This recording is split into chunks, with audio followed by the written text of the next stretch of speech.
there's this misconception that I am like friends with Jamie Spears. Let me point out to you a few things about Jamie Spears, her dad. He has not only been the conservator for over a decade, he has taken her from being in debt to owing millions of dollars to now being in the clear. I've never even met him, like get paid by him. That is so not true. And that I have like an agenda that I like want Britney to be in a conservatorship. But she now has an estate worth $60 million. His attitude is that this is in place for a reason. Britney needs someone controlling her finances. Is there a transcript of her talking to the judge, or was that public? That was not public. And in fact, one of the sources that reported that was you. So I read it in a CNN report that Britney had gone. I think so. Yeah, I can send that too. But I just wanted to circle back because I don't know what you're talking about right now. So I would love to see that with my name. No problem.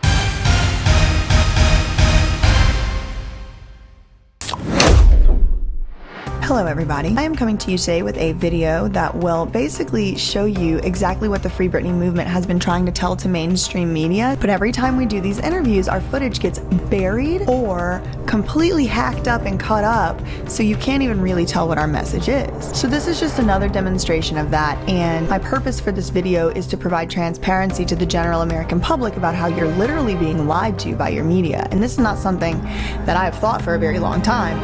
I'm just starting to kind of realize how often we are quite literally lied to by sources that would otherwise be considered reputable. And so my purpose for this video is to expose that mainstream media will give you a message until it no longer is tenable for them, and then they will switch their message, but they will never give you credit for being the one that convinced them, okay? I want to read a couple emails here before we get into the main content of this video, just to kind of lay out the groundwork for what was really going on in the background whenever we recorded this footage. Now, we recorded it in May 2021. That was 4 months ago, and we have had this footage and we have had this recording since we recorded it. But the members of the Free Britney movement have been kind of waiting to post it or say anything about it because Chloe Malos, the journalist who interviewed us, she kept promising us that our footage was going to be used for this TV special and it was going to tell the truth about everything, right? So when we were interviewing with Chloe in May, if you remember, Britney had not spoken yet. So the media was really able to spin a story that was being fed to them by Larry Rudolph and Jeff Raymond and possibly Lou Taylor, Jamie Spears, who knows, maybe Vivian Lee Thoreen was involved, but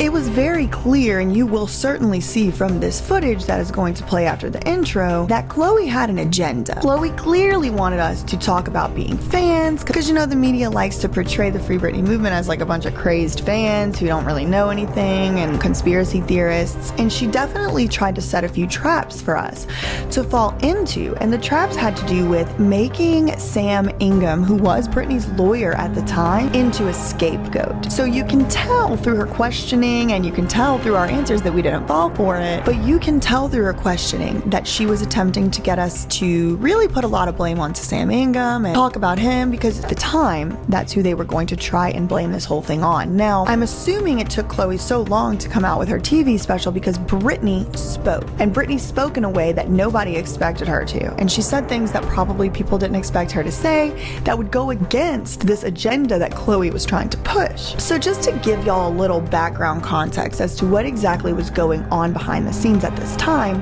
I'm going to read you these emails.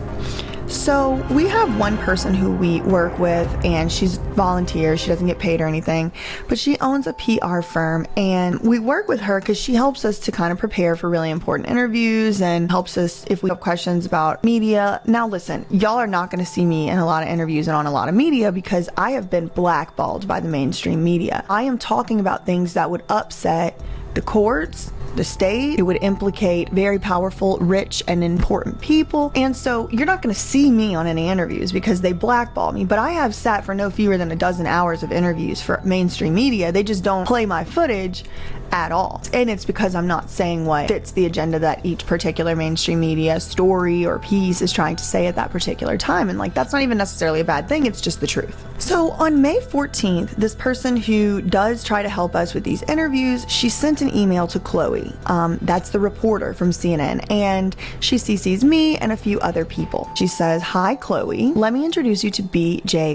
take my last name out, lawyer and hashtag Free Britney advocate who has been researching court docs and enterprises linked to Britney Spears. She will be talking with you this coming Monday. So that's when our interview is scheduled for, at a time you can set together. BJ, please meet Chloe Malos, journalist who has been covering Britney's case for a while now and who's interested in getting to know our side of the story. If any of you need anything from me, let me know. Have a great weekend. And then there's like a long exchange about what time works best for people. I'm going to skip that. From our part, someone sends back, Dear Chloe, please find attached our PR regarding our complaints to the California Bar Association against Sam Ingham, Britney's court-appointed attorney. Now remember, he was still Britney's lawyer at the time. The Free Britney movement penned an open letter to Ingham a month ago requesting him to file for termination of the conservatorship, under which Britney has been the past 13 years. Due to the unlawful circumstances that led to it, Ingham did not file for termination, nor has he answered our open letter. The complaints against Ingham to the California Bar Association are based on facts and documents that confirm Ingham has either been complicit or negligent in managing Britney's case. Find the open letter and the complaint here. We have advocates ready for interviews upon request. Then I say, Hi Chloe, I am out of the country for a wedding right now, but I'll be traveling back home tomorrow. I'd be happy to speak further with you about the research I have done during my time in the Free Britney movement. Let me know when you were thinking for a chat and we can set something up. Chloe, on May 20th, 4 days later, comes back and says, Hey there, I'm looking to do an on-camera interview with you both and anyone else who is part of this Free Britney movement for a CNN piece I'm doing. At the time, I was also talking to different advocates who were in contact with Chloe directly outside of this email chain. And whenever I was recommended to Chloe, she actually came back and said, Oh, I was hoping I could speak with some of the people who were on the New York Times documentary also. So when I heard that, I knew that Chloe did not want to take it from me. Whoever she was taking her orders from, they did not want whatever message I was saying to get out into the public. And so it became obvious to me already at that point that Chloe was trying to water down the message that I was giving. And at the time, a lot of interviews that were going on with other folks were really seeming to zone in and tune in on the fact that they were fans. You know, it was like, oh, crazed fans. Fans love Britney. Fans are mad. All right, now these are not people who are like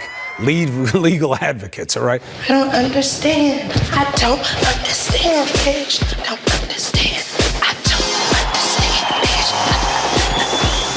And it's my opinion that in May, at that time, Chloe was still trying to kind of perpetuate the idea that the Free Britney movement was made up of fans. And when I got on interviews, it was very obvious, and I said it openly, I'm not a Britney Spears fan. Like, I am now. How could you not be after learning about her? But when I came into this movement, I came into the movement because it was a human rights violation. I also think we should keep our eyes open for any potential criminal investigations that may also be going on. It was an instance of trafficking. Every single lawyer in this case on both sides are making money off Britney. And to me, the fact that that was happening to anyone at all was a big deal. There's lawyers, doctors, and specialists, and psychologists, psychiatrists who are all working on the Free Britney movement. And I believe and I suspect that Chloe was given orders to water down my message. I'm like, you know what? How about this? If Chloe thinks she's going to water down my message, you know what we can do? We can all have dress rehearsals. And so the four of us met for 2 nights before this interview, and we got on Zoom and we had a person come and do like a mock interview with us and ask us tough, hard questions, and we got our points together and we determined what the most important points were going to be for this interview. That Britney's constitutional rights were violated, that there is no one bad actor here, that it's all of them are equally as guilty, and we were not going to let Chloe try to spin the narrative to support or put down any one particular member of Team Con, because they all did it. We wanted to educate the global public on why Britney doesn't qualify for a conservatorship. We kind of had a feeling that we weren't going to get a fair shot at it,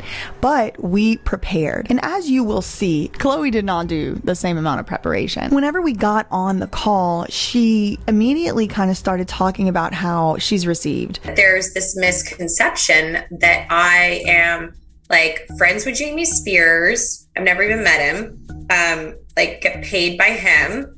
Then immediately after that, she starts kind of talking about like, can we all agree I'm not on Jamie's payroll? Like, it's so crazy. That is so not true. And that I have like an agenda that I like want Britney to be in a conservatorship, and that like I am like this evil person that like wants this. I don't even really have a strong opinion on it, actually, which might offend all of you, but I don't mean that in a bad way. I like don't like I legitimately am just doing my job.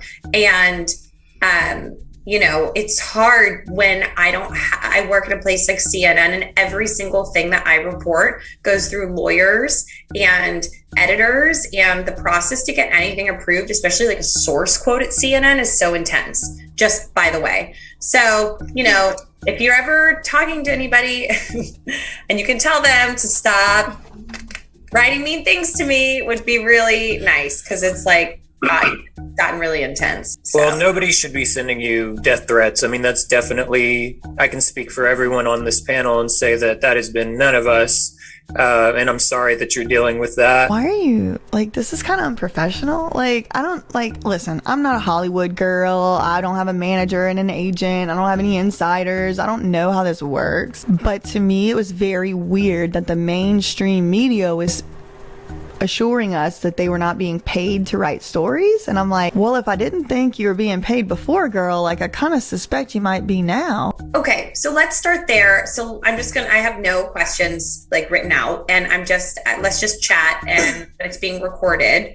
If there's something that you decide that you don't want me to use on TV, then fine. You know, if you change your mind actually later, even though most journalists don't do this, and you don't want me to use something, I always like to keep good relationships with people. I don't like to burn any bridges. In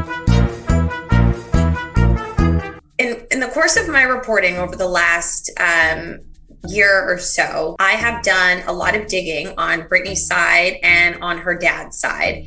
And so what I have been told, and, you know, repeatedly from people that, you know, work on Britney's side, is that she is not a prisoner in her home. She can leave her house, although she does not have a driver's license. She doesn't drive. She has an allowance that's given to her. Red flags went off for the family when Sam Lutfi came in and started, you know, being a super bad influence on her. And they believe that he is a really bad guy who is out for money and to hurt her, which I believe to be true based on the legal documents I've seen and what I see. And that Britney has some mental health issues, whether that's depression, maybe, I don't know exactly what it is, you know, that she has some issues, but I think we all have problems. And I think that, you know, she grew up in the spotlight, and that can do a lot to you, and tabloid culture, like we saw in the Framing Britney Spears New York Times documentary, right? But I've been told she can vote, she can get married to Sam if she wants to, that if she wanted to perform again, she could, and that she does see her children. She does have a car and driver and whatnot. You know, guests have to go through a vetting process to come into the home, like a security process. Clearly, Britney Spears does not qualify for a probate conservatorship, even if she goes to court on June 23rd and says, hey guys, I want to be in this. There are legal requirements that she would have to meet in order to even be in one, and she clearly does not meet those requirements. Then by the end of the interview, I was convinced that she was definitely pushing somebody's story that wasn't her own. I mean, we told her a lot of exclusive information in this interview that she never ever reported on. I didn't really know that much about the conservatorship. I guess I had written about Britney Spears at Hollywood Life, that articles, pickups that I wrote have since like resurfaced, but truly, like, I kind of just didn't think that there was a big story there, in the sense that, like, I just didn't clearly see what I would be able to report on. And I wasn't getting a lot of collaboration and feedback from her team, who I deal with all the time on like other stuff, because they represent a lot of other clients that I work with. And so I think that there's this misconception that I am like friends with Jamie Spears. Let me point out to you a few things about Jamie Spears, her dad. He has not only been the conservator for over a decade, he has taken her from being in debt to owing millions of dollars to now being in the clear. I've never even met him. Like, get paid by him. That is so not true. And that I have like an agenda that I like want Britney to be in a conservatorship. But she now has an estate worth $60 million. His attitude is that this is in place for a reason. Britney needs someone controlling her finances. So we can send you the documents that we do have, like we've said that we will. But what's from the one what from 2019, BJ, from where are those notes from, or is there a transcript of her talking to the judge, or was that public? That was not public. And in fact, one of the sources that reported that was you. So I read it in a CNN report that Britney had gone. I think so. Yeah, I can send that too. But I just wanted to circle back because I don't know what you're talking about right now. So I would love to see that with my name no problem. on it. So send it to me. But like, I didn't start listening to hearings until this past year. So I don't know. So to answer that, I have not seen a court document or transcript. What I will say is Sam Ingham has billed in the last 29 months $900,000 to Britney's estate, and Vivian Lee Thoreen in the past 5 months has billed $821,000 to Britney's estate. So we're looking at $900,000 in 29 months versus $821,000 in 5 months. And so again, I am not a fan of Sam Ingham. I think that it was fraudulent. I think it's a huge conflict of interest that he is Britney's attorney against her consent, against her will. But this is, I mean, Sam Ingham, quite frankly, fiscally is the least of our concern, because we have other lawyers that are billing $1 million in 10 months. I get it. No, I mean, I get it. This is a lot of money, and it's just like, but like Megan was saying, it's like the system sounds to be corrupt at its core, you know? Yeah. And that these people are, you know, fully exercising their right to like bill top dollar as these like, you know, expensive attorneys that celebrities hire. And in Sam Ingham's case, like, I don't know how he got in there. So it's safe to say, though, that we all at least agree, hopefully by the end of this interview, that I am not on Jamie Spears' payroll, right? And that I do not have an agenda.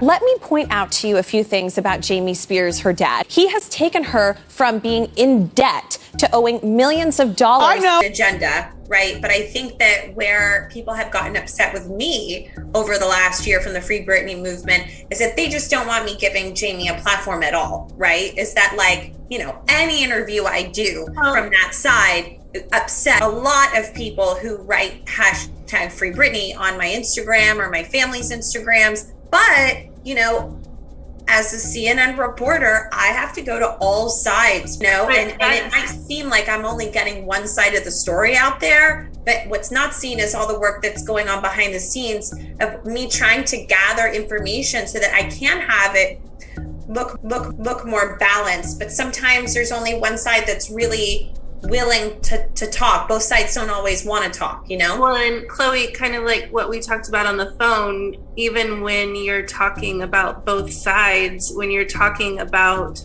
you know, maybe Larry Rudolph, Britney fired Larry Rudolph twice in her career, and he was only brought back after she was placed under conservatorship. Larry in particular, you can make a big point that Britney does not want him involved in her career, and that Jamie Spears is the one who has put him in, who has made him involved in her career. And so when you're sitting here saying that you're talking to both sides, that's kind of a catch-22. Jamie Spears employs the lawyers that are fighting against Britney with Britney's money, but then Jamie Spears also hires the people on Britney's side. When you're talking to Larry Rudolph, you are effectively still talking to Jamie's side. You're muted, Chloe, sorry. It's actually not Larry Rudolph, but okay, that is, Seth Raymond, whoever it is, you know. But at least though, you know though that I'm not on Jamie's payroll. Can I at least say that like we all agree on that? Yes? I think we might have to see the video first. What video? This video? Yeah. Well, y'all, okay. Unfortunately, the saga doesn't end there. So Chloe ended up sending us an email on June 20th, so about a month after she interviewed us, and she said, "Hi everyone. Below is the piece that aired this morning. I will let you know about the TV special in the coming weeks. We are hoping to do something in July that would incorporate all of your interviews." Just a timeline, y'all. We did the interview in May. She doesn't do anything with the footage. She puts out a piece on June 20th, 3 days before Britney speaks for the first time. And then she says, "I'm hoping to use your footage for a TV special that we're going to air in July that would incorporate all of your interviews." So that would have been July 2021, 2 months ago. Keep that in in mind because she's going to tell you a story later. But just remember, this was only 2 months ago that she said, below is the piece that aired this morning. I will let you know about the TV special in the coming weeks. The TV special, right? That's what it says. Okay. So Britney speaks on June 23rd, and that was kind of the catalyst for a bunch of court filings. As you all know, if you've been keeping up with my channel, Jamie Spears started to file a bunch of stuff. Matt Rosengart filed a petition to terminate Jamie, and all kinds of stuff was going on, right? At some point around mid-August, so last month, all of the media was reporting Jamie agrees to step down. Jamie has, and even CNN reported, Jamie has stepped down as conservator, which is a lie. Jamie did not step down. Jamie agreed that he would eventually step down, but a lot of the mainstream media was reporting it as though he had already done so. There were headlines that said Britney is free in the mainstream media. So I called it exactly what it was, which is a lie. Even sitting here today at the end of September 2021, baby, it's a lie. So I start calling Toxic, Britney Spears' battle for freedom. and I just knew she wasn't going to use that footage. That's the whole entire thing.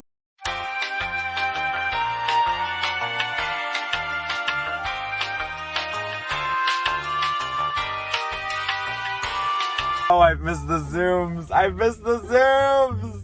Wow, wow, wow. Okay. Can you explain what this is? We already basically have this Chloe Malos exposed ready to go. She interviewed me and a few other activists for a CNN TV special in May. Now we're sitting over here in October. Long story short, none of that footage ever ended up hitting the web, and we're about to just go ahead and make it available then. But the other day we went to court, and it was after me and Jake had already dropped this trailer. And probably the powers that be at CNN are a little nervous, like, uh-oh, what's she gonna say? What's she gonna, how are they gonna edit it? Someone's gonna do to us what we do. I was talking about her very loud in the courthouse to see if I was gonna be able to get one of those tickets. Probably not even 9 a.m. yet. It was like 8:30 in the morning or something. This is early. So she walks up to me and she's like, BJ. And I was like, who are you? All kinds of other things happen. Yeah. It made me feel very uncomfortable. Luckily, thankfully, there was witnesses there. And one of the witnesses, we just said, why don't you just write what it is, what you thought it was. And I was like, we're not going to prompt or talk or anything. You just tell me what you observed. So we're about to read that right now. Yes. So, okay.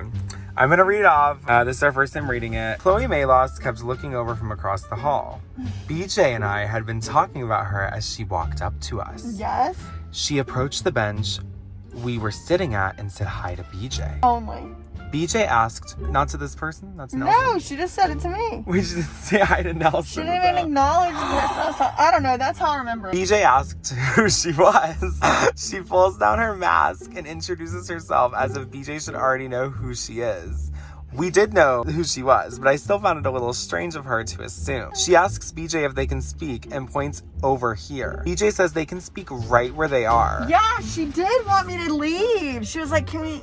Oh, she wanted you to leave the line? I was like, we can talk right here. I'm not. She's the media, so she already knows she has a guaranteed spot because it's like rigged. Well, her producer, whose last name is Jones, was sitting right in front of me in the public line. So CNN took one of the 11 spots available to the public. And she was talking to that producer. And then she was like, oh, I'll hold your spot while you go get your press credentials. I don't know why she needed press credentials if she was in the public line. Yeah, that's weird. I said no. I don't trust her. She's already lied in writing. She'll definitely lie with her words. For sure. She pulls down her mask and introduces herself as if BJ should already know who she is. BJ says they can speak right where they are. Chloe seemingly wanted to get away from people. She mentioned something about socials and not wanting to continue fighting over social media.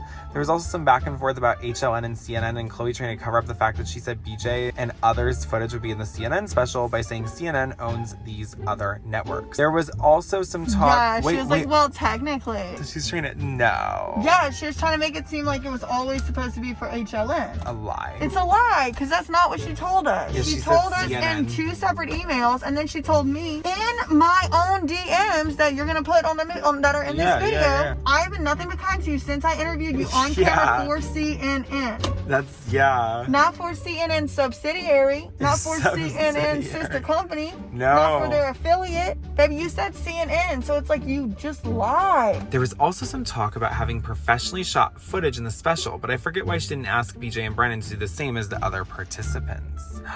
No, I don't forget. She told me she didn't ask me to do it because I was being mean to her on Twitter.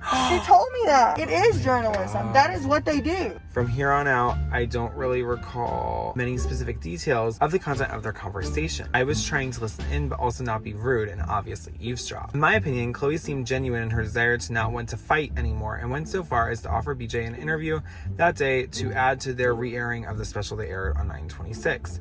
BJ declined the offer and motioned to me and another advocate sitting next to us. Neither one of us said yes. That being said, her tactics seemed manipulative in a sense. She seems like she just really wants the movement to stop hating her, but doesn't know how to not operate in journalism mode. On some level, I do believe Chloe regrets taking her sources from 2019/2020 and before his words and running with them. I do genuinely believe Chloe is on our side in terms of Britney not needing to be in a conservatorship. But she's never said that out loud. And she won't. Yeah. But I also think her ego might be preventing her from issuing any retractions or clarifications to articles that were pro-conservatorship. She brought up her and her husband receiving threats, and she brought up the fact that she was a mother, which I found to be a bit disingenuous and just served the purpose of making BJ and I and anyone around her listening feel bad. Chloe pleaded with BJ if they could just lay their conflicts to rest and move forward. BJ mentioned the fact that Chloe has her blocked. Chloe said she would unblock her, but asked if she please just calm down with the attacks and they try to work together. Oh my god! No. They ended their conversation with Chloe asking BJ if she would help her on a Lou Taylor expose. Yeah, she did. And if she would tell her story on CNN. BJ agreed that she would be interested to work on a piece to expose Lou Taylor improperly. LOL, let me know if you need anything else, but there's general rundown for my PV. Thank you, Nelson, for sending this. Oh my god, there's so many. Girl, how we going back and forth? You blocked me. Anyway, everybody, back to present day. If you enjoyed me reading private emails that no one ever thought I would read, then go ahead and subscribe to this channel because you never know when I'm going to do it next. Toxic defamation.